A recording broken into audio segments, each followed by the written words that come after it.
నమస్తే అండి దాస్ గారు. నమస్తే అన్న. ఇప్పుడు లక్ష్మీ పార్వతి మొత్తం ఆవిడ జీవితం, ఆవిడ బతుకు, అప్పట్లో ఆవిడ చేసిన దాష్టికాలు, అరాచకాలు ఇవన్నీ పెద్ద ఆయన నందమూరి తారక రామారావు గారి డ్రైవర్ గారు బయట పెట్టారు.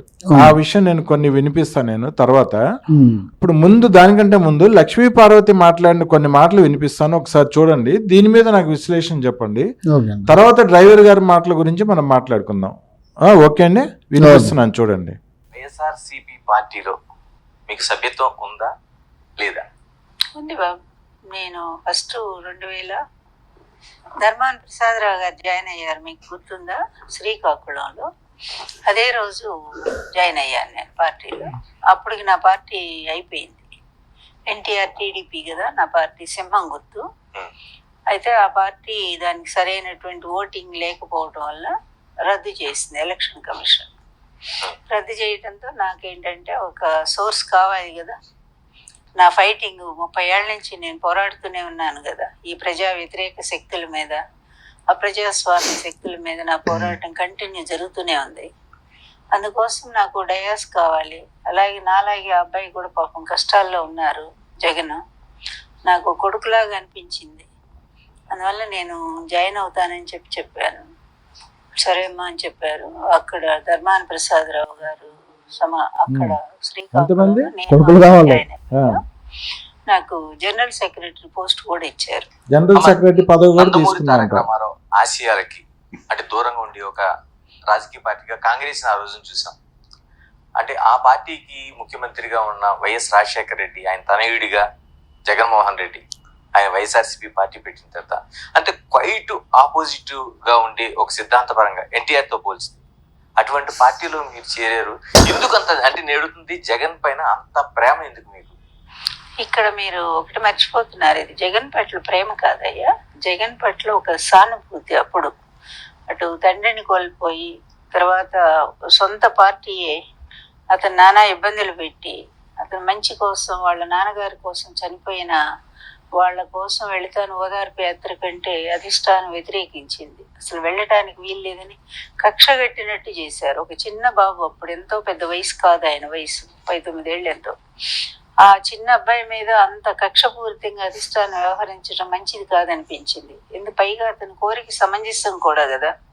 తండ్రి కోసం చనిపోయిన వాళ్ళ ఇంటికి పోయి పలకరించడం అనేది అది కనీస ధర్మం కనుక. చిన్న పిల్లవాడు అంటే 39 ఏళ్ళ వయసు అంట అప్పుడు జగన్మోహన్ రెడ్డికి. ఒళ్ళో కూర్చోబెట్టుకుని చిన్నపిల్లల గడ్డన నిద్ర ఉద్యోగం కొడతారు కదా, అట్లా చేయమను. చిన్నపిల్లోడు కదా, 39 ఏళ్ళు చిన్నపిల్లోడా? ఆయన ఒళ్ళో కూర్చోబెట్టుకోమంటారు. అవును, చిన్నపిల్లలు ఒళ్ళనే కదా కూర్చోబెట్టుకు. కొడుకు లాంటి అని కూడా చెప్పింది, తప్పేముందండి? ఆ యాంకర్ చాలా క్లియర్ గా అడిగాడండి. వైఎస్ రాజశేఖర రెడ్డి ఎన్టీ రామారావుకి పూర్తి బద్ద వ్యతిరేకి, ఆయన కొడుకు పార్టీలో ఎందుకు నువ్వు అని చెప్పాడు. సానుభూతితో చేరాను అంది. అసలు సానుభూతి ఈవిడ వల్లే కదా నందమూరి కుటుంబం నుండి పెద్ద ఆయన దూరం అయింది. అవును, ఎన్టీ రామారావు గారి జీవితం నాశనం చేసింది లక్ష్మీ పార్వతి కదా. అవును, వాళ్ళ కుటుంబాన్ని దూరం చేసింది ఈమె కదా. ఈమె వల్లే కదా ఎన్టీ రామారావు గారు చనిపోయింది. అవును, ఎన్నో ఇబ్బందులు, ఎన్నో అవమానాలు ఎదుర్కొన్నది ఈమె వల్లే కదా. అవును, సానుభూతి చూపిస్తే నువ్వు నందమూరి కుటుంబం పై చూపించాలి, బాలకృష్ణ పై చూపించాలి, హరికృష్ణ పై చూపించాలి. ఇప్పుడు చంద్రబాబు నాయుడు గారు ఆ పార్టీని ఆయన చనిపోయినాక కూడా దాదాపు 30 సంవత్సరాల కంచెలు పార్టీని కాపాడింది కాబట్టి వీళ్ళవి తెలుగుదేశం పార్టీ మీద చూపించాలి నువ్వు సానుభూతి. వీళ్ళతో సానుభూతి చూపించాలి. కానీ జగన్ పై సానుభూతితోని నేను వైసీపీలో జాయిన్ అయినా, నాకు జనరల్ సెక్రటరీ పదవి ఇచ్చి, కానీ నీకు జీతం ఎంత ఇచ్చిలో చెప్పట్లేవే. జీతం తక్కువ తీసుకోదు, వెళ్ళింది జీతం కోసం అడిగి. అవును, ఇలా విషయం చెప్పే వాళ్ళందరికీ బాగానే జీతం. నీకు జనరల్ సెక్రటరీ పదవి ఇచ్చాడని చెప్పావు, కానీ నీకు జీతం ఎంత ఇచ్చిందో చెప్పట్లేవు. మరి చెప్పు, అది కూడా చెప్పు, వింటాం. ఇక ఇన్ని దరిద్రాలు విన్నాం కాదొకటి, అది కూడా వింటాం, చెప్పు. అసలు నందమూరి కుటుంబాన్ని సర్వనాశనం చేసి కుటుంబాలను విడదీసింది, ఇన్ని పాపాలు చేసి నువ్వు మళ్ళేదో నేను ఏం తెలియని అమాయకురాలని, నేనేదో ప్రజా వ్యతిరేక శక్తులపై పోరాటం చేస్తానని పోయినా అని చెప్తుంది. ఇలాంటి మాటలు మాట్లాడతాం, మేము ఏం మాట్లాడతాం? తెలియదా? రాష్ట్ర ప్రజలకు తెలియదా? చూడలేదా? నువ్వు చేసిన అరాచకాలు, నువ్వు నీ వల్ల ఇబ్బందులు జరిగినాయో తెలియదా? ఎన్టీ రామారావు గారు పెట్టిన పార్టీ తెలుగుదేశం పార్టీ. అవును. ఇన్ని సంవత్సరాల నుంచి ఆయన చనిపోయిన 95 దగ్గరలో ఆయన చనిపోయినప్పుడు 95 నుండి ఇప్పటికి 25 వరకు తెలుగుదేశం పార్టీని కాపాడిన చంద్రబాబు నాయుడు గారు. పార్టీని 30 అధికారంలో సంవత్సరాల నుంచి. 30 సంవత్సరాల కానీ పార్టీ అధికారం కోల్పోయినా పార్టీని కాపాడుకున్నాడు. ఆయన అధికారం తీసుకొచ్చాడు. ఈ రోజు 164 సీట్లతో అధికారం తెచ్చుకున్నాడు. మరి అవును, ఆ రోజు నీలాంటి దరిద్ర పార్టీలు ఉండొద్దనే కదా పార్టీ అంతా వ్యతిరేకించి నేను పార్టీలోకి వెళ్ళి బయటకు పంపించింది. అవును, నువ్వు అడుగు పెట్టావు నందమూరి కుటుంబము చీలికలు ఏర్పడ్డాయి. అవును, నువ్వు అడుగు పెట్టావు వైఎస్ఆర్ కాంగ్రెస్ పార్టీ అధికారం కోల్పోయింది. అంటే నీ దరిద్రం, నువ్వు ఏడు అడుగు పెడతాడో దరిద్రమే. నువ్వు అడుగు పెడితే సర్వనాశనం అయిపోతుంది, కుటుంబాలే గాని పార్టీలే గాని. రాష్ట్రం కూడా మేము అడుగు పెట్టినందుకు పోయినసారి ఎంత దరిద్రం కానీ అయింది అవును, జగన్మోహన్ రెడ్డి పాలన. అవును, ఏపీలో లేనట్టుండవు, అందుకే ఈ రాష్ట్రం కొంచెం బాగుపడుతుంది ఆడ. అలాగంటారా? లేదు, హైదరాబాద్ ఉన్నట్టుంది. ఓకే, ఏపీలో లేదు. లేదు ఉంటే నువ్వు అడుగు ఏడ పెడతాడు దరిద్రమే. లేదు కదా ఈవిడ ఎప్పుడు ఉండదు. ఆ జగన్మోహన్ రెడ్డి అధికారంలో ఉన్నప్పుడు అప్పుడప్పుడైనా పోయి అడుగు పెట్టింది కదా. నీ పాదం అంతా పాప పాదం. మరి లేదు, ఏపీ ఎప్పుడు లేదు, ఎప్పుడు రాలేదు. ఏపీ ఎప్పుడు తెలంగాణలో కూర్చొనే ఏపీ గురించి మాట్లాడుతుంటది, ఏపీ మీద విషయం కమ్ముతా ఉంటది. జగన్మోహన్ రెడ్డి వెనకాల కూర్చొని జనరల్ సెక్రటరీగా జీతం తీసుకొని ఏది ఈమె ప్రజా వ్యతిరేక శక్తులపై పోరాటం చేయడానికి ఆమె సోర్స్ ఎంకులాడుకున్నా అనింది కదండి. మరి జగన్మోహన్ రెడ్డి అధికారంలో ఉన్నప్పుడు అమరావతి రైతులను ఎంత ఇబ్బంది పెట్టాను. వాళ్ళ పొలాలు లాక్కొని వాళ్ళని ఎంత నానా ఇబ్బందులు గురి చేసి ఆ రోజు నువ్వు నోట్లోకి వెళ్ళి మాట వెళ్ళాలి. 96 మంది రైతులు హార్ట్ అటాక్ వచ్చి చంపారు జగన్మోహన్ రెడ్డి పాలనలో. ఆ రోజు ఏ రోజు నువ్వు నోరిప్పలేదు. అంగన్వాడీ టీచర్లు కూడా ఎలక్షన్స్ ముందు ఇంత వాళ్ళు ధర్నాలు చేసి ఇంత ఇబ్బందులు, దాదాపు 2 లక్షల మంది టీచర్లు అమరావతి వచ్చి ధర్నా చేసిళ్ళు. అవును, మరి వాళ్ళ కోసం ఏ రోజు నువ్వు నోరిప్పలేదు. రాష్ట్రంలో ఒక్క పెట్టుబడి దాకా ఒక ఉద్యోగాలు లేక యువత ఎంత ఇబ్బందులు పడ్డారు. మరి ఆ రోజు నువ్వు ఒక్క రోజు నోరిప్పలేదు. అవును, మరి ఇంకెలా నువ్వు ప్రజా వ్యతిరేక శక్తులపై నువ్వు ఏదో ఉద్యమం చేయడానికి సోర్స్ ఎంకులాడుకున్నా అని చెప్తున్నావు. అవును, అసలు వైఎస్ రాజశేఖర్ రెడ్డికి ఎన్టీ రామారావు గారికి అసలు పడదు. జీవితంలోకి లక్ష్యం భారత్ అసలు ఇది వైఎస్ రాజశేఖర రెడ్డి ఎన్టీ రామారావుని ఎలాగైనా ప్రజల తీర్పుతో తొక్కలేకపోయింది రాజశేఖర్ రెడ్డి ఆ రోజు. అవును, అంటే ఎలాగైనా ఇప్పుడు ఎన్టీ రామారావు తొక్కాలని లక్ష్మీ పార్వతిని పంపించిందే వైఎస్ రాజశేఖర్ రెడ్డి. అవును, ఆ రోజు పంపించి, ఎందుకంటే నువ్వు ఎలాగైనా ఎన్టీ రామారావు గారిని నువ్వు నాశనం చేయాలి, మా వల్ల కావట్లేదు ప్రజలకు ముఖ్యమంత్రి నువ్వు ఎన్టీ రామారావు ఉన్నాగా నీ ముఖ్యమంత్రి కాలేనని పంపించింది లక్ష్మీ పార్వతిని వైఎస్ రాజశేఖర రెడ్డి. ఎందుకంటే ఆ పాపం ఎన్ని రోజులు ఉండలేదు, అది అందరూ తెలుసు, పౌరాల గుట్టకి వెళ్ళింది. అవును, నీ పాపం కూడా ఏ రోజే పోద్ది. సో ఈవిడి ఎన్నో ఉద్యమాలు జరిగినాయి ఆంధ్రాలో జగన్ పాలనలో. ఏ రోజు ఈవిడ పోరాటం చేయలేదు.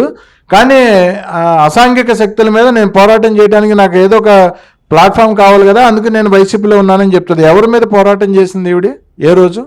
ఏమో నాకైతే ఏడ పోరాటం వాళ్ళ అంటే మొగళ్ళ మార్చడంలో పోరాటం అయితే చేసింది బాగానే. మొగుళ్ళని మార్చే పోరాటం చేసింది, వాళ్ళు అయితే బాగానే పోరాటం చేసింది. ఇంకోటి ఏంటంటే ఈవిడ ఇన్ని దారుణాలు చేసింది, ఇన్ని అరాచకాలు చేసింది. ఇంకా ఈవిడ ఈ రోజుకి ఇప్పటికీ విషయం కక్కుతానే ఉంది చంద్రబాబు నాయుడు గారి మీద, తెలుగుదేశం పార్టీ మీద. నువ్వు ఇన్ని మాటలు మాట్లాడినాక ఇంకా నిన్ను ఆ కుటుంబం నన్ను యాక్సెప్ట్ చేయట్లేదు, కుటుంబం నన్ను దగ్గర తీసుకోవట్లేదు అంటే నువ్వు ఇన్ని బోకర్ మాటలు మాట్లాడినాక నిన్ను కుటుంబం ఎట్లా దగ్గర తీసుకుంటుంది? ఎలా తీసుకుంటారు దగ్గర? కరెక్టే కదా.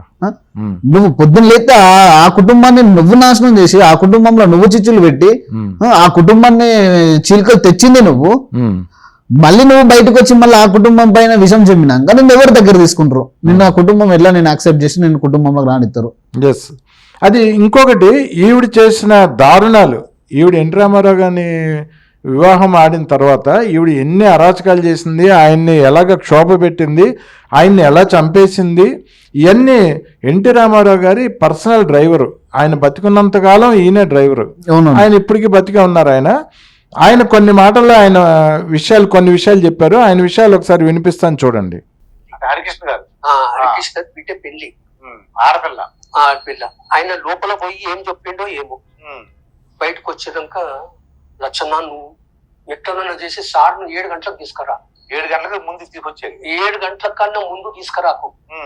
5 నిమిషాలు పర్వాలే, 7:05 పర్వాలే, కానీ 7 గంటల తర్వాత తీసుకురా, 7 కన్నా ముందు తీసుకురాకు అంటే నువ్వు సార్కి ఏం చెప్పినావు? నేను 6:30కు చెప్పిన. అది ½ అన్ అవర్ మీరు కాలం గడపాలి. ఎందువల్ల 7 తర్వాత అంటున్నారు? ఎందువల్ల అంటారు? ప్రజలు ఆడ ఫంక్షన్ ఏముందో నాకు తెలియదు, ఓకే 7 గంటలకు తీసుకురా అన్నాడు. అంటే కార్యక్రమం అంతా అయిపోయినాక ఈయన అత్యంత లేనికే టైం, సరే సార్ 7 గంటలకు వస్తుంది. 6:30 అయిపోయింది, 6:15 అయిపోయింది, 10 నిమిషాలు ఉన్నది. లోపల పోయినా, డోర్ తెరిచింది, బయటకు వచ్చిన. ఈమె ఎదురుగా కూర్చేసుకొని కూర్చున్నది లక్ష్మీభారతి గారు. ఆమె తోసి ఈమె వెళ్ళనని వెళ్ళాలి, లేకపోతే ఈమె తోయన్న తీయాలి. సార్ బయటికి రావాలి. 5 నిమిషాలే ఉన్నా సార్. ఈమె ఇట్లా కూర్చున్నది, ఇట్లా దూసేసి అట్లా పడిపోయిందండి. తోసారు అంతే, తోసేసిండు, అట్లా పడిపోయింది. వచ్చి కూర్చున్నాడు, బండి స్టార్ట్ చేసి తోసిన ఎన్టీ రామారావు గారు తోసారా? ఎన్టీ రామారావు తోసిండు. అంటే వెళ్ళొద్దు అంటున్నారు, వెళ్ళొద్దు అంటున్నది, వెళ్ళొద్దని అంటున్నది. తోసేసిండు, పడిపోయింది ఆమె. ఓకే, దాన్ని చూడలే. వచ్చి బండ్ల కూర్చొని స్టార్ట్ చేసి దాబా వెళ్ళిపోయింది. కరెక్ట్ 7 గంటలకు ఇటు పక్క మొత్తం మన్మళ్ళు మన్మరాలు, ఇటు పక్క కోడళ్ళు కొడుకుడు. ఓకే, ఇక వీళ్ళందరినీ చూసిండ్రు, అందరు పూలు చల్లుతున్నారు. గుడ్ మార్నింగ్ తాతయ్య, గుడ్ మార్నింగ్ మమ్మయ్య, గుడ్ మార్నింగ్ డాడీ. ఆడికి పోయే మటుకు చల్లగా అయిపోయింది. హరికృష్ణ గారి కూతురు బిడ్డ పెళ్లికి 7 గంటలకి ముందు తీసుకురామాక, నాన్నగారికి వయసు ఎక్కువ కదా, ఇబ్బంది పడతారు, 7 గంటలకల్లా తీసుకురమ్మని చెప్పి హరికృష్ణ గారు చెప్పి వెళ్ళాడంట డ్రైవర్తో. 6:30కే వెళ్దామని చెప్పారంట ఎన్టీ రామారావు గారు. వద్దులే, ఆయన వచ్చినా కానీ కూర్చోవాల్సి వస్తుంది, పాపం ఇబ్బంది పడవలసి వస్తుంది, కార్యక్రమం అయిపోయినాక అక్షంతలు వేసి వెళ్ళిపోతారు, 7 గంటలకు తీసుకురమ్మని హరికృష్ణ గారు చెప్పారంట. 7 గంటలకి ఈయన లోపలికి వెళ్ళేటప్పటికి లక్ష్మీ పార్వతి ద్వారానికి అడ్డంగా కుర్చీ వేసుకొని కూర్చుందంట.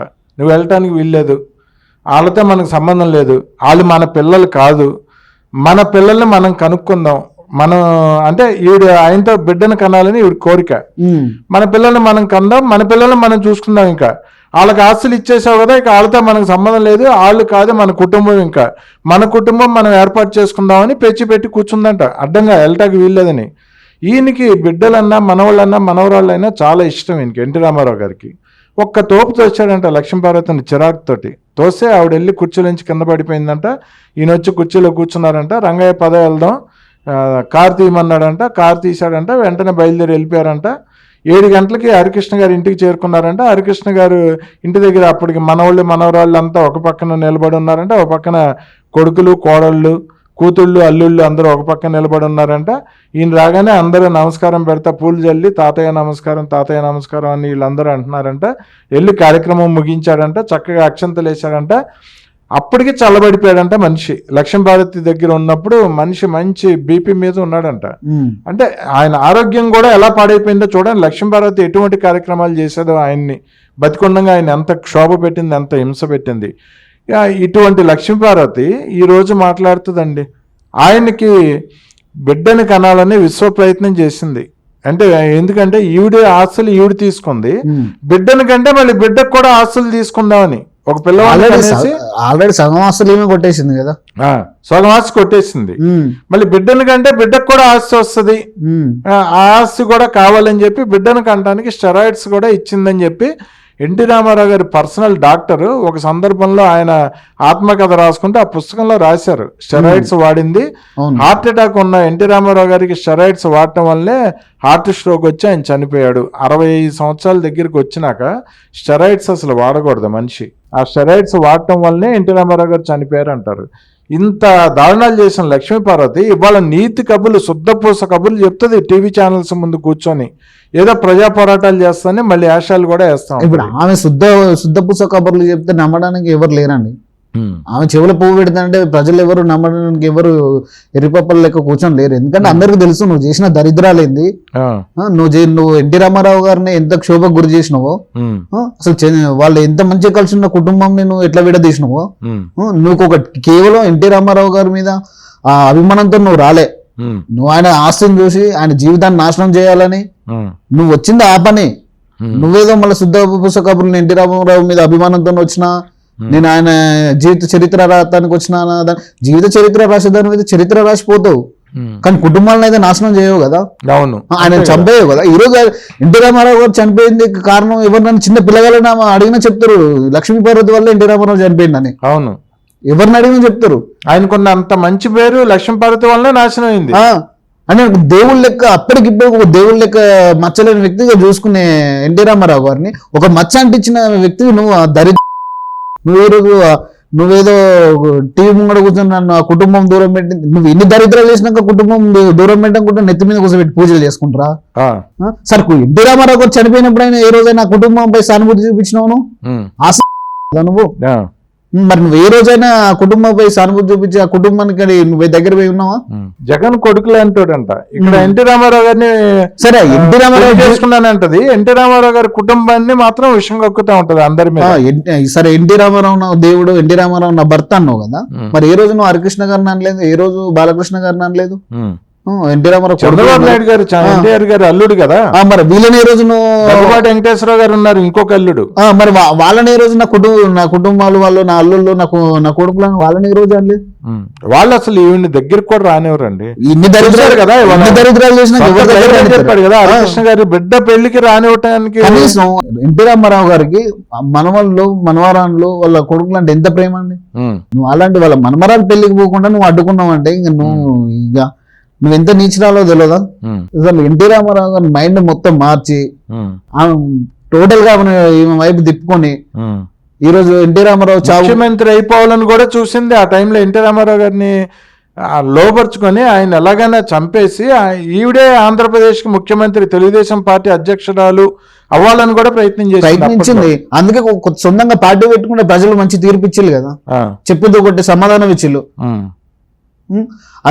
ఇంక ఏమే టీడీపీని హ్యాండ్ ఓవర్ చేసుకుని టీడీపీని నడిపిద్దామని చూసింది. ఇప్పటి వరకు పార్టీ జెండా కూడా కనిపించవు. అవును, ఆవిడ చేతిలో నాశనం. పార్టీ నాశనం కాదు కదా, అసలు తెలుగుదేశం పార్టీ ఒకప్పుడు ఉండేనంట అని మాలాంటి వాళ్ళు చెప్పుకునేటోళ్ళం. సైకిల్ అంటే ఎన్టీ రామారావు గారు పెట్టిల్లంట సైకిల్ గుర్తు ఉండేదంట మేము చెప్పుకునే వాళ్ళని తప్పితే మాకు జెండాలు కనిపించేవి కాదు. అవును, ఈరోజు తెలుగుదేశం పార్టీ జెండా ఇప్పటికి కనిపిస్తుంది. తెలుగుదేశం పార్టీ ఇప్పటికి ఉన్నదంటే కేవలం చంద్రబాబు నాయుడు గారు వాళ్ళే. అవును. సో ఏదైనా కానీ లక్ష్మీపార్వతి బతుకు బండారం అంతా ఎన్టీ రామారావు గారి డ్రైవరు, సొంత డ్రైవర్ ఆయనే ఈరోజు బయట పెట్టారు. ఈవిడ చేసిన అరాచకాలు ఎంత దారుణంగా ఉండేవి అనేది ఆయన ఇంకా చాలా విషయాలు చెప్పారు లక్ష్మీపార్వతి గురించి. చాలా ఉన్నాయి కథలు, రాత్రి ఈ మీద కూడా ఒక స్టోరీ రాయొచ్చు చరిత్ర. ఓకే అండి, ఈ లక్ష్మీపార్వతి ఇన్ని అరాచకాలు చేసిన లక్ష్మీపార్వతి ఎన్టీ రామారావు గారి చనిపోవడానికి కారణమైంది, ఎన్టీ రామారావు గారి కుటుంబాన్ని విచ్ఛిన్నం చేసింది. ఈ లక్ష్మీపార్వతి వచ్చి ఈరోజు జగన్మోహన్ రెడ్డి నా బిడ్డలాంటోడు, జగన్మోహన్ రెడ్డి తండ్రి వైఎస్ఆర్ నాకు అత్యంత ఆప్తుడని చెప్పి చెప్పడం సిగ్గుచేటు. ఇలాంటి మాటలు విని ఆంధ్ర ప్రజలంతా లక్ష్మీపార్వతి ముఖం మీద ఉమ్మేస్తున్నారు. జగన్మోహన్ రెడ్డి కొడుకు లాంటి షర్మిల ఎవరు మరి? బిడ్డలాంటిదే మరి బిడ్డలాంటి మరి షర్మిలకు అన్యాయం జరుగుతుంది, మరి అది మాట్లాడదు. ఎస్ కరెక్ట్, అంతే కదా. సరే ఈ కుటుంబాన్ని పక్క పెట్టు, ఈ కుటుంబం నిన్ను దగ్గర తీసుకోలేదు నువ్వు అన్నావు, వాళ్ళు తీసుకోలేదు, అది పక్క పెట్టు. సరే నీ కొడుకు లాంటి అన్నావు, మరి నీ కొడుకు లాంటి కుటుంబంలో మన ఏంది? షర్మిల ఆవిడ కూతురు లాంటిది, కూతురు లాంటిది. అదే మరి షర్మిల గురించి చెప్పు. పైగా ఈవిడ ఒక మహిళ, ఆవిడ ఇద్దరు మహిళ. సరే విజయమ్మ గురించి చెప్పు. మరి నీకు అక్క లాంటిదే కదా, మరి చెప్పు. నీ బావ లాంటి వాళ్ళు లేడు కదా, మరి చెప్పండి, నువ్వు చెప్పు, ఇది చెప్పు, దీనికి సమాధానం ఉండదు. ఓకే అండి, ఈ లక్ష్మీపార్వతి మీద ఆంధ్ర ప్రజలైతే ఉమ్మేసే పరిస్థితి ఉంది. అయినా సిగ్గు లేదు, ఇంకా వచ్చి మీడియా ముందు మాట్లాడుతూనే ఉంటది. తెలుగుదేశం పార్టీ మీద విషం చిమ్మటం, చంద్రబాబు నాయుడు గారి మీద విషం కక్కడం, దీన్ని ఆవిడ పోరాటం చేయటం కింద లెక్క కడుతుంది. ఆవిడ సంఘ విద్రోహ శక్తుల మీద పోరాటం అంటేది. తెలుగుదేశం పార్టీ మీద విషం కక్కడం, సంఘ విద్రోహ శక్తుల మీద పోరాటం అని చెప్తూ ఉంటది సిగ్గులేని లక్ష్మీపార్వతి. సరే ప్రజలైతే ఈవిడ ముఖం మీద ఉమ్మేసే పరిస్థితి ఉంది, అయినా ఈవిడికి సిగ్గు లేదు. ఈవిడ ఇంకా వివరాలు వస్తున్నాయండి, వచ్చిన తర్వాత మళ్ళీ మాట్లాడుకుందాం. ఓకే, థ్యాంక్ యూ అండి.